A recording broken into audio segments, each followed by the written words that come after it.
નમસ્કાર, સમાચારોમાં હું છું આપની સાથે હિરલ મહેતા। સમાચાર કચ્છથી કે જ્યાં ગાંધીધામના અંતરજાળમાં મકાનમાં ભીષણ આગ લાગવાનો બનાવ સામે આવ્યો છે।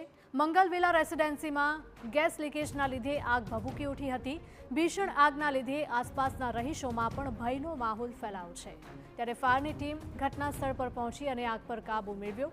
ઘરમાં સૂતેલા 2 લોકો ગંભીર રીતે દાઝતા સારવાર માટે ખસેડવામાં આવ્યા। તો આગમાં ઘરનો તમામ સામાન બળીને ખાખ થયો છે। કચ્છના ગાંધીધામની આ ઘટના છે।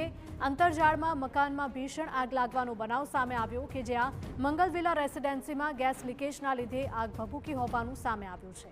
તો ભીષણ આગના કારણે આસપાસના રહીશોમાં પણ દહેશત ફેલાઈ હતી। ફાયર વિભાગની ટીમે ઘટના સ્થળ પર પહોંચીને આગ પર કાબૂ મેળવ્યો હતો। જો કે ઘરમાં સૂતેલા 2 લોકો ગંભીર રીતે ઇજાગ્રસ્ત થતા તેમને સારવાર માટે ખસેડવામાં આવ્યા। આ સાથે જ ઘરમાં રહેલો તમામ સામાન આગમાં બળીને ખાખ થયો છે।